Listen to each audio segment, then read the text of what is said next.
Círculos gigantes voltam a aparecer em plantações aqui no estado. Hoje, os moradores do Oeste foram surpreendidos pelo fenômeno. Com os números abaixo do esperado, o IBGE adia o prazo final da coleta de dados do Censo Demográfico 2022 para dezembro. A vacinação contra a poliomielite teve prazo encerrado e não chegou nem perto do objetivo. A meta era atingir 95% e Santa Catarina atingiu apenas 73% da população indicada. O primeiro turno já passou e trouxe renovação para a Assembleia. E como está a expectativa para o segundo turno das eleições? E nós temos várias prioridades: a nossa educação, a nossa saúde e o bem-estar de uma nação. O que será? O que nos espera? Vamos falar sobre o trabalho da Defensoria Pública aqui no estado, tem também as condições do tempo e muito mais. Eu sou Graziano Biali e o SC começa agora para toda Santa Catarina.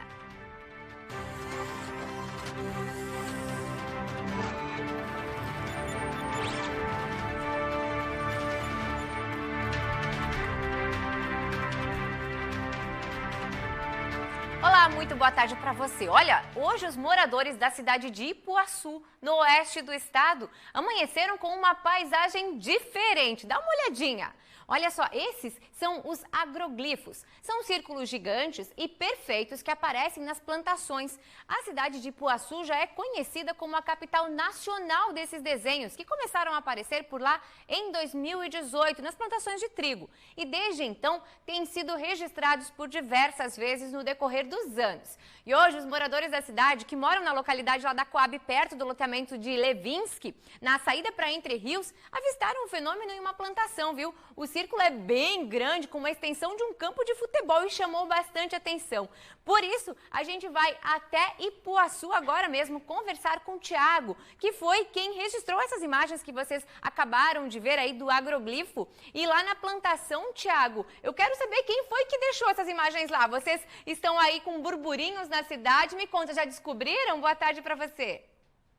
Muito boa tarde a todos os telespectadores da TV Band do estado de Santa Catarina. Então, mais um fenômeno, no mínimo curioso, acontece aí no município de Ipuaçu. A gente, quando teve acesso a uma das primeiras imagens via grupo de WhatsApp de familiares de Ipuaçu, a gente, como tem um drone, se dirigiu até a localidade e conseguimos registrar em primeira mão essa impressionante formação na lavoura de trigo.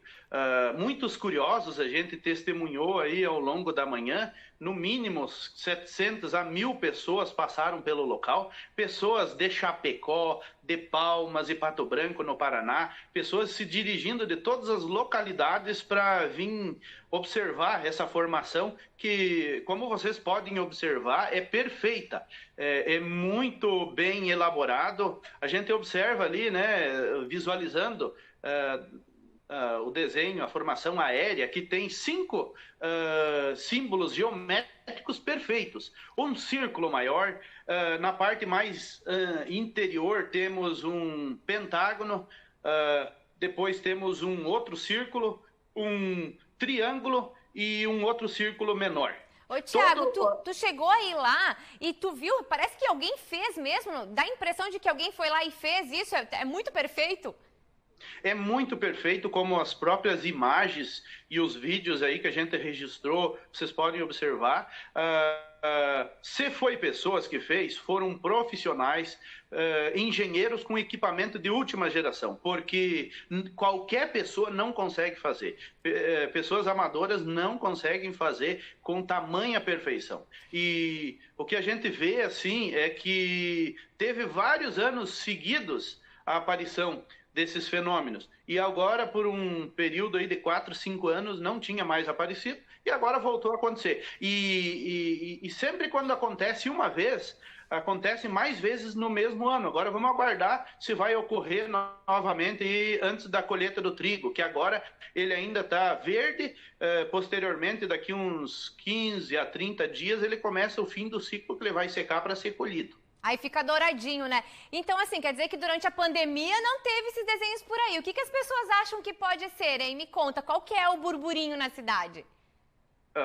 pessoas, moradores do local, eles descrevem isso como um mistério, porque o curioso é que essa formação, esse desenho onde apareceu ali na lavoura, ele fica aproximadamente 200 a 300 metros de um bairro que tem mais de 100 casas próximas e ninguém viu e observou nada, entendeu? Ninguém viu, porque, vamos dizer assim, que para fazer um desenho do tamanho de um campo de futebol suíço, eu penso assim. Então, eu diria que precisaria inúmeras, 10, 12 pessoas trabalhando aí durante 2, 3 horas para fazer isso aí. E o curioso é que ninguém viu nada, entende? Então, é um mistério mesmo. E também é difícil de perceber, porque não tem, o círculo é tão perfeito que não teve acesso por nenhum lado, né? Pelo que a gente vê nas imagens, assim, vocês também aí de casa conseguiram acompanhar, não tem como, se foi uma máquina, por onde que a máquina entrou? Se foram pessoas, por onde que pisaram? Porque não tem demarcação nenhuma, né? É muito curioso mesmo. Não, sem dúvida nenhuma, é um desenho muito bonito e é uma formação diferente dos outros anos. Os primeiros anos que apareciam isso aí, era 2 círculos, um maior e um menor. E a partir do tempo começou a se aprimorar e hoje os desenhos estão cada vez mais perfeitos e mais elaborados. É realmente um mistério, é curioso. E a pergunta que fica, quem é e o que fez? Eu não entro nessa polêmica. Eu penso que se foi pessoas profissionais e com equipamentos muito modernos. Muito bom, Thiago. Obrigada, viu? Olha só, se voltar a acontecer aí na cidade, você entra em contato com a gente e faz as imagens que a gente quer mostrar aqui de novo, tá? Obrigada, viu? Com certeza, a gente está à disposição. Eu moro muito próximo aqui, 15, 20 quilômetros, no município de Abelardo Luz, mas tenho muitos familiares em Ipuaçu e eles vão me passar em primeira mão. Eu vou registrar as imagens e estamos à disposição aí para passar para vocês. Aquele abraço, tudo de bom. Obrigada, querida. Uma boa tarde para você. Gente, curioso, não é mesmo? Bom, mas dessa curiosidade agora a gente vai então para as eleições.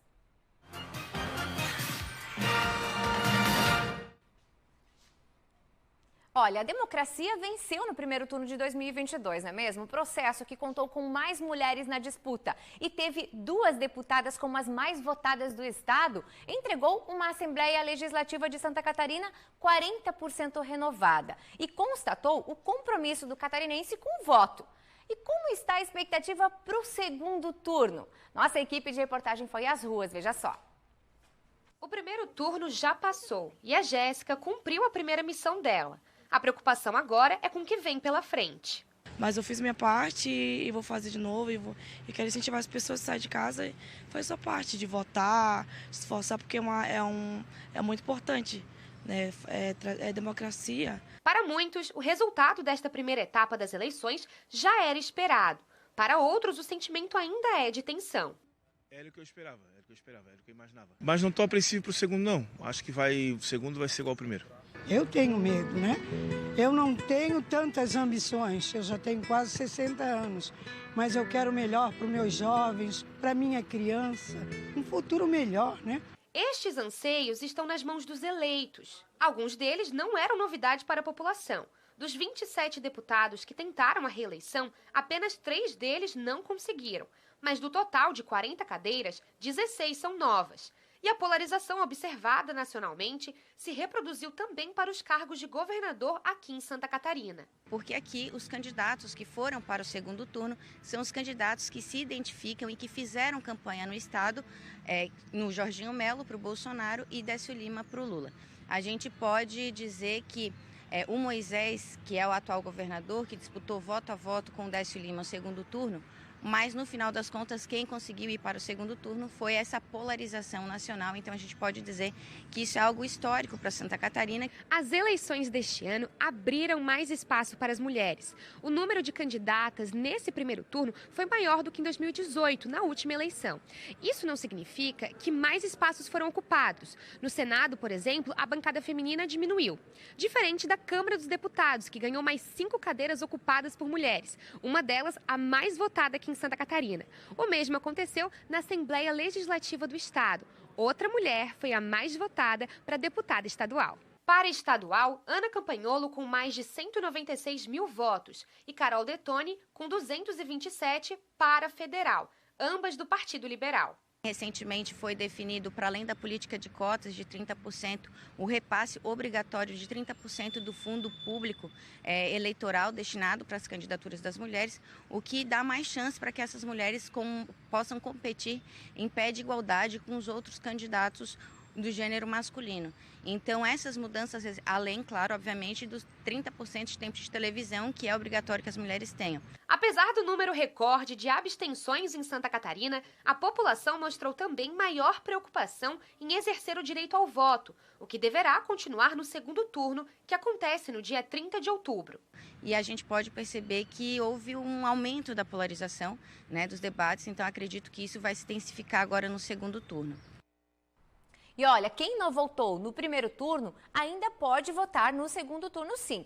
Mas atenção, é preciso justificar a ausência nas urnas no último domingo para aí ficar em dia com a Justiça Eleitoral.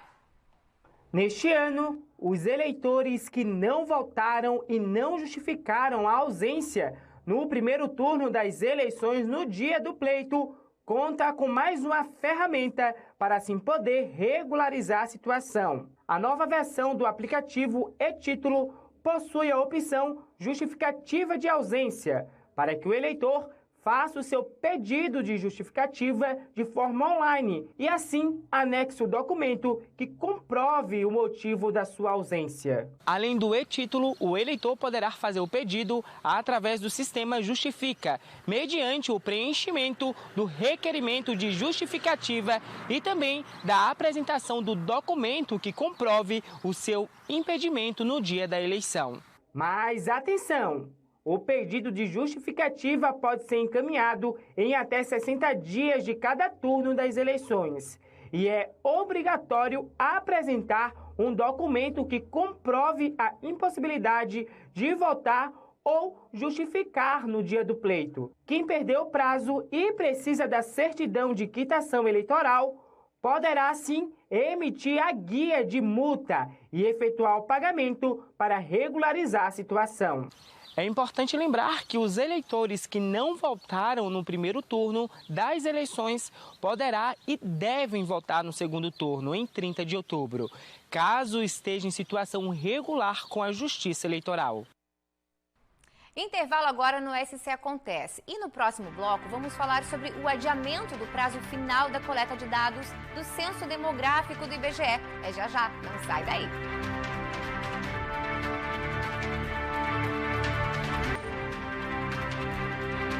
De volta com o SC Acontece. E olha, uma parceria entre a Defensoria Pública de Santa Catarina e advogados que serão pagos pelo Estado pode ajudar a reduzir a fila de processos acumulados. Mais de 236 mil catarinenses já tiveram direito à justiça gratuita, porém muitos ainda aguardam respostas. Um serviço disponível para a população de baixa renda, que está ao alcance de todos, mas que muitos não conhecem. A Defensoria Pública presta assistência jurídica gratuita aos que comprovem a insuficiência de recursos. Via de regra, aqui no estado de Santa Catarina, a pessoa que tem direito a acessar gratuitamente o serviço prestado pela Defensoria é aquela que recebe renda familiar de até 3 salários mínimos. Nós temos registros de atendimento, tanto iniciais quanto de retorno, orientações e etc., no entorno de 375 mil pessoas nos últimos 2 anos. Para atender a demanda de processos, uma parceria foi firmada com a Ordem dos Advogados do Brasil, seccional de Santa Catarina, onde o serviço de assistência jurídica gratuita é oferecido às pessoas de baixa renda. O serviço consiste na contratação de advogados cadastrados em um banco de dados. Ele faz um cadastro por meio do próprio Tribunal de Justiça de Santa Catarina. No site do tribunal há um campo para acessar esse sistema, assistência judiciária gratuita. Lá ele se cadastra com critérios objetivos, junta comprovantes, junta suas declarações, sua cópia de documentos, para mostrar que ele é um advogado apto a trabalhar nesse sistema. E aí, assim que ele tem o seu cadastro validado, ele é indicado naqueles processos em que a parte não tem condições, por meio desse sistema. E o sistema indica, e todos aqueles advogados que estão inscritos conseguem, por um sistema de rodízio, serem indicados para defender o direito do cidadão. Santa Catarina foi o último estado a contar com o serviço da Defensoria Pública. Em pouco mais de 3 anos, esse sistema já permitiu o atendimento de mais de 236 mil pessoas de baixa renda, sem qualquer custo para o cidadão. Mas, apesar disso, é preciso avançar, já que em Santa Catarina, 24 das 111 comarcas não contam com atendimento da Defensoria Pública. Este sistema também permite que advogados em início de carreira consigam trabalhos com maior facilidade.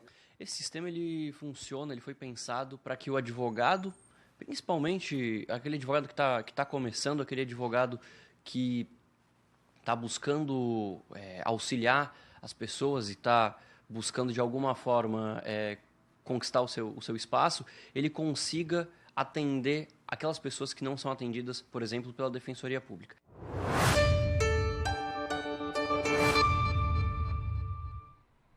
Terça-feira de sol entre nuvens em Santa Catarina. A massa de ar mais seco continua atuando sobre o estado e deixa o tempo firme com pouca nebulosidade. A circulação marítima também pode trazer algumas pancadas isoladas de chuva na faixa leste, porque continua agindo por aqui. E aí pega um pouco do litoral, mas nada demais, viu? Essas condições fazem com que as temperaturas subam um pouco. Inclusive na serra, as máximas elas vão chegar aí a 23 graus. Vamos dar uma olhadinha, olha só, lá em Urubici, 23 graus, gente. Na serra, né, que costuma fazer bastante frio. Em Chapecó, no oeste, 25 graus. Blumenau, 24 graus. Joinville, 23 graus. Em Florianópolis, 22. E lá no sul, em Tubarão, também 23 graus, claro que com bastante nuvens. Mas amanhã já vem mudanças no tempo. E tem alerta, viu? Alerta da Defesa Civil para chuva intensa em curto espaço de tempo, com vento forte e temporais, principalmente na área laranja, que pega desde o Grande Oeste, passa pelo Vale e vai até o norte. Aí também é importante que as demais regiões, aqui na parte amarela, fiquem em atenção, porque aí a Serra, o Vale, a Grande Florianópolis tem risco moderado de chuva, é importante ficar atento. Já para o sul, aqui nessa área mais clarinha, é menos riscos, não tem então condição aí para chuva nem para temporal. Essa condição também deve se estender até quinta-feira. Mais detalhes a gente traz amanhã para vocês. E olha, o segundo balanço da coleta do Censo Demográfico 2022 já foi divulgado. Com os números abaixo do esperado, o prazo final da coleta de dados foi adiado para dezembro. A meta era concluir o recenseamento até o final de outubro. O prazo foi adiado para o início de dezembro por falta de recenseadores, o que impede maior agilidade na coleta de informações. Até o momento, 46% dos domicílios catarinenses responderam aos questionários, quando a média nacional é de quase 49%. Os trabalhos começaram no dia 1º de agosto. Este é o segundo balanço parcial divulgado pelo IBGE até agora. A maior dificuldade no estado, apontada pelo Instituto, está relacionada à contratação de recenseadores. Santa Catarina tem a menor taxa de desemprego no país, com 3,9%, o que reflete em 2 pontos, tanto para contratar pessoas para trabalhar no censo, quanto na dificuldade de encontrar pessoas em casa no horário comercial. Além disso, tem os casos de moradores que se recusam a atender os recenseadores. Até o momento, foram recenseadas em todo o país aproximadamente 104 milhões de pessoas em mais de 36 milhões e meio de domicílios. Deste total, 42% estavam na região sudeste, 27% no nordeste, 14% no sul, 8,9% no norte e 7,8% no centro-oeste. E olha, ainda falando sobre o censo, a gente vai conversar agora com o superintendente do IBGE em Santa Catarina, Roberto Kern Gomes, que está já aqui com a gente. Eu já começo lhe dando boas-vindas, Roberto. E eu queria saber de ti, nós estamos abaixo da média nacional, a média nacional também, a meta não foi atingida ainda, mas nós já temos alguma estratégia para conseguirmos chegar, então, à expectativa que foi lançada lá no início, quando se começou a coleta? Boa tarde, Grazi. Boa tarde a todos os que estão nos assistindo. De fato, realmente, Santa Catarina, como vocês bem apresentaram aí na matéria, ela está com um índice de coleta abaixo da média nacional. Até o momento, a gente já conseguiu coletar 46%, pouco mais de 46% da população estimada aqui em Santa Catarina. E a razão disso é justamente até uma boa notícia, né? A gente está com pleno emprego em Santa Catarina, 3,9% de desocupação, enquanto que a média nacional é de acima acima de 9% de desempregados. Portanto, isso acaba fazendo com que nós tenhamos uma dificuldade muito grande em contratar recenseadores. Só para você ter uma noção, a gente está hoje com um pouco mais de 4.000 recenseadores, Grazi, e a gente tem uma meta de mais de 6.700. Então, eram mais de 6.700 vagas para recenseadores e nós já fizemos 5 processos seletivos e conseguimos contratar apenas 4.055 recenseadores, pouco mais de 59%. E a gente, e como vocês bem falaram também, é difícil a gente encontrar o pessoal em casa.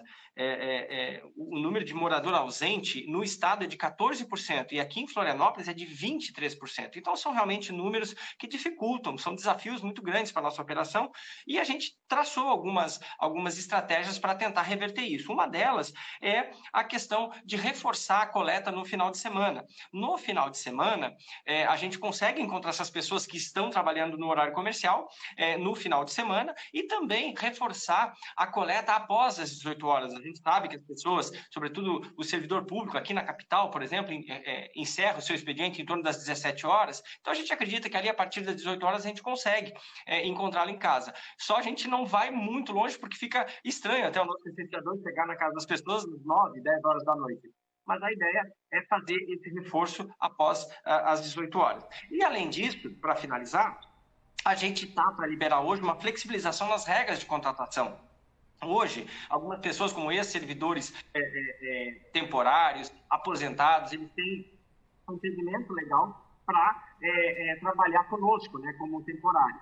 E a ideia é que a gente consiga contratar esse pessoal a partir da flexibilização. Então, são uma série de ações que a gente acredita que serão bastante suficientes para que nós consigamos entregar a coleta do censo aqui em Santa Catarina no início de dezembro. Ou seja, então vamos ter aí talvez uma alternância no horário, que geralmente é feito durante o horário comercial, contratação de mais pessoas que está sendo tentado desde o início e também tem algum tipo de intervenção em condomínios fechados, em prédios residenciais, porque às vezes até esse acesso também é difícil, né? A gente sabe que as pessoas em casa se resguardam muito por conta da segurança, mas esse acesso também acaba dificultando o trabalho de vocês. Exato, Grazi. Aqui no estado, a gente tem essa não aceitação do recenseador, a gente chama de índice de recusa, que é quando, como o próprio nome diz, o morador se recusa a receber o nosso recenseador ou a responder ao questionário. A média do censo de 2010, o nosso último censo, foi em torno de 2%. Aqui no estado, o índice de recusa é 1,67%, é um pouco abaixo até da média nacional do último censo.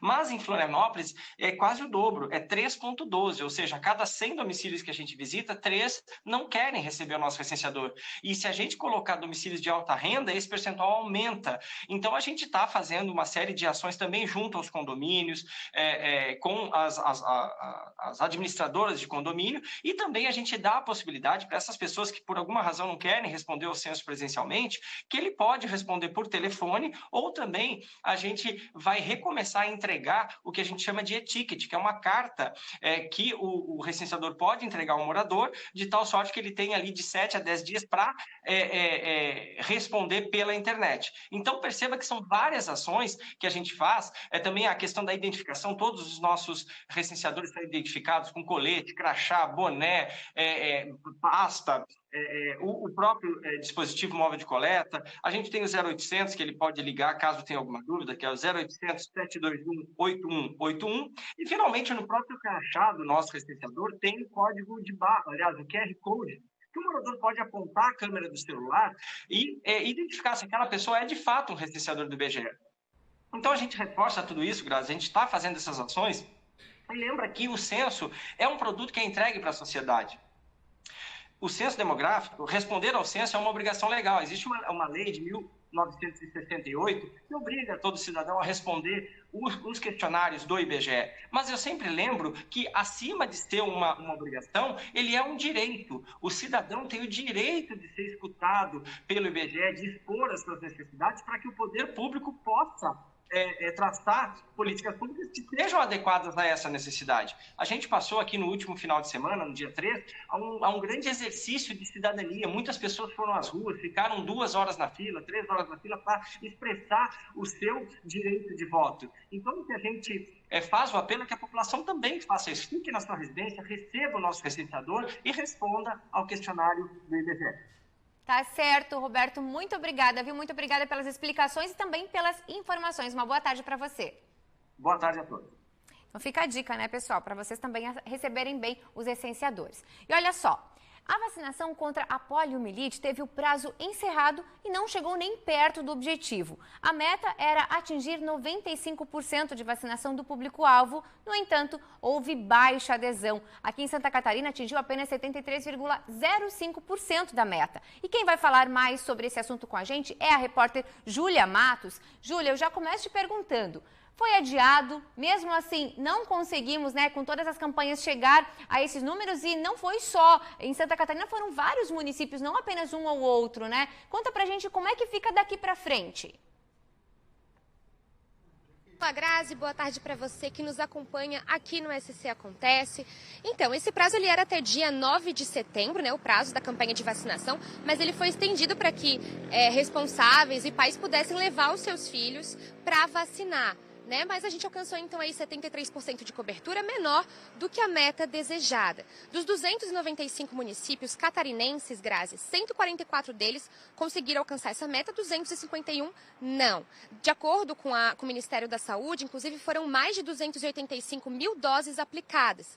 Mas isso também significa que dessas cidades que não alcançaram a meta, a gente soma mais de 115 mil crianças de 1 a 4 anos que não foram vacinadas, que continuam desprotegidas. Nesse ranking nacional, Santa Catarina está em quarto, só atrás de Pernambuco, Amapá e Alagoas, mas com 73% de cobertura vacinal. Algumas cidades, inclusive cidades grandes, por exemplo, Florianópolis, a capital, ficou abaixo da média estadual, ficou com 63% de cobertura vacinal. Para falar um pouquinho sobre isso, está aqui comigo a Ana Vidor, gerente de Vigilância Epidemiológica, né? Ana, eu vou começar te perguntando sobre uma análise da situação agora de Santa Catarina. Inclusive, a gente viu que a Diretoria de Vigilância Epidemiológica informou que algumas doenças como a poliomielite que antes estavam erradicadas agora podem voltar a circular, né? Há um risco muito grande da reintrodução da paralisia infantil no Brasil. O vírus voltou a circular em vários países onde há décadas eles não circulavam e a gente sabe que as pessoas viajam para o vírus bater aqui no Brasil é muito rápido. Se a população não estiver adequadamente vacinada, a paralisia infantil volta. Isso é uma grande preocupação. Ficaram muitas crianças sem vacinar e a campanha acabou. E agora a gente pode esperar que haja uma nova campanha ou os pais que estão em casa e querem vacinar, o que podem fazer? Bom, os pais que estão em casa e querem vacinar, agora verifiquem se a vacinação está em dia. A vacina de campanha, quando acaba a campanha, acaba a vacina. A intenção da vacina da poliomielite ela é ser aplicada ao mesmo tempo em todas as crianças para gerar uma barreira de proteção. A partir do momento que a campanha acabou, ficar aplicando a vacina de pouquinho em pouquinho não tem o mesmo impacto. Então vamos aguardar o Ministério da Saúde, em sabendo desse risco da poliomielite, se vai ter uma outra campanha para se tentar novamente um movimento em massa para proteger a sociedade, não é apenas as crianças. Agora, em relação às vacinas do calendário, Florianópolis também está bem abaixo da meta para a maioria das vacinas das crianças, dos adultos então nem se fala. Então nós continuamos com busão perto das escolas, nós continuamos com a van circulando em vários saúde, todos os postos de saúde com sala de vacina aberta e o SEAD no centro. Local para vacinar tem, a gente precisa que as pessoas venham. Perfeito, Ana, obrigada. Graças a essas são as informações, lembrando que os pais responsáveis, mesmo aqueles que não vacinaram contra a polio, podem ir nos centros de vacinação para atualizar a carteirinha de vacinação, né? É verdade, Júlia, obrigada, viu? Uma boa tarde para você também. Então fica a dica, né, gente? Buscar a unidade de saúde mais próxima à sua casa. Um rápido intervalo e na volta a gente fala sobre a campanha Outubro Rosa para prevenir o câncer de mama. É já já.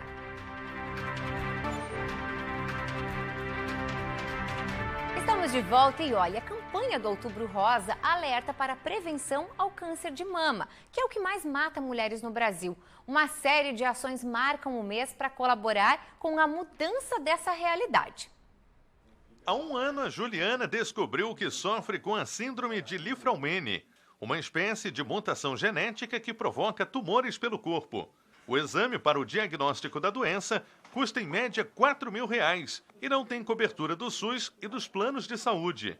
A comerciante de 35 anos sabe da importância de se prevenir e, por isso, realiza os exames periódicos. Por conta dessa síndrome, eu faço vários outros exames, porque ela desenvolve tumores pelo corpo todo. Então, é feito uma batelada de exame, quase mensalmente é feito os exames para ver se surgiu algum novo tumor por alguma outra parte do corpo. A prevenção ao câncer de mama é muito importante. Isso porque, o quanto antes diagnosticada, maiores são as chances de cura. De acordo com o Instituto Nacional do Câncer, no Brasil serão registrados aproximadamente 66.280 casos de câncer de mama no triênio 2020-2022, uma média de 61 casos para cada 100 mil habitantes. Em Santa Catarina, a estimativa é de 3.370 casos de câncer de mama no período, uma média de 93 casos para 100 mil habitantes. Para garantir a prevenção e a conscientização sobre os riscos do câncer de mama, foi criada a campanha Outubro Rosa. Durante o mês, uma série de ações visam estimular a prática de hábitos saudáveis, como uma boa alimentação e a prática de exercícios. Além disso, a partir de uma certa idade, toda mulher deve fazer o exame da mama pelo menos uma vez por ano. A mulher tem que fazer mamografia a partir dos 40 anos, uma vez por ano, para que tenha o diagnóstico precoce. Quando a gente fala em prevenção, é o que a gente faz antes de ter a doença. Alimentação saudável para manter um peso, exercício físico e a questão da saúde mental. Esses três são os pilares para que a mulher consiga ter uma vida saudável. A Rede de Proteção à Mulher oferece todo o apoio para mulheres na Grande Florianópolis. A casa auxilia no diagnóstico do câncer e de outras doenças, além de oferecer a estas mulheres o encaminhamento para o tratamento. O trabalho é realizado por voluntárias, em uma verdadeira demonstração de amor ao próximo. O nosso trabalho é a prevenção do câncer de colo de útero e o câncer de mama. É tudo completamente gratuito. Para quem passa pelo tratamento ou recebeu um diagnóstico, a Juliana é um exemplo de motivação para mostrar que é possível sim vencer o câncer. Você pode viver hoje normal, mesmo sabendo que você tem alguma coisa. Se você conseguir fazer todos os exames, seguir certinho o que o médico está dizendo, existe uma estimativa de vida muito longa. Hoje, o câncer não é uma sentença de morte para quem descobre um tumor ou descobre um câncer. Olha só, a 21ª Mostra de Cinema Infantil de Florianópolis começa na próxima sexta, dia 7. E as diversas oficinas gratuitas estão com inscrições abertas. Para nos passar todas as informações, vamos conversar com a diretora e idealizadora do evento, Luísa Lins, que já está aqui no estúdio. Eu já começo te perguntando, Luísa, a gente tem uma variedade de programação, né? O que vamos ter na mostra esse ano? Boa tarde, bem-vinda. Boa tarde a todos. Primeiro, assim, é uma alegria voltar a fazer a mostra presencialmente, né? Aqui, receber o nosso público, todo mundo ávido, né? De ter um evento cultural para criança e todo gratuito. Nós temos filmes incríveis, a gente tem 77 curtas-metragens do Brasil e várias partes do mundo, e a gente tem 8 longas-metragens brasileiros, é a primeira vez que isso acontece, filmes maravilhosos, filmes em pré-estreia, que não foram exibidos no cinema. E você sabe que a mostra ela é gratuita, então mesmo grandes filmes nacionais que foram exibidos no cinema há pouco tempo, como Pluft, Fantasminha e Turma da Mônica Lições, é exibido na mostra gratuitamente. E lembrando que na mostra, depois da sessão, tem bate-papo com os diretores e atores, tem pipoca gratuita. Então é um programa para a família, um programa completo. Eu convido todos para a abertura, que vai ser no Pedro Ivo, abertura para as famílias, no Pedro Ivo, dia 8, esse sábado agora, às 14h, com o filme Amigãozão. Imperdível. E quais são os outros locais que as pessoas podem acompanhar? Pois é, então a mostra começa no Pedro Ivo, no Teatro Governador Pedro Ivo, fica uma semana inteira lá, finais de semana e o feriado, o Dia da Criança, né, para as famílias, durante a semana também para quem quiser ir. E depois a mostra continua no SIC. Mas esse ano a mostra tem um detalhe especial, ela está em mais de 100 unidades escolares da Prefeitura Municipal de Florianópolis. A Secretaria Municipal de Educação fez uma parceria com a gente. Então, além do Pedro Ivo e do Cinema do SIC na segunda semana, a mostra vai estar em mais de 100 escolas por toda a cidade e sessões ao ar livre na segunda semana também. Muito bem, então. Fica essa dica. Até dia 22 de outubro temos, então, a mostra rolando aqui pela cidade. Muito obrigada, Luísa. Obrigada a você e convido todos a olhar o nosso site e seguir as nossas redes para acompanhar a programação. É verdade, gente. Todas as informações, reportagens de hoje e também muito mais notícias você encontra no portal da tvbv.com.br. O SC Acontece fica por aqui hoje. Até amanhã. Tchau, tchau.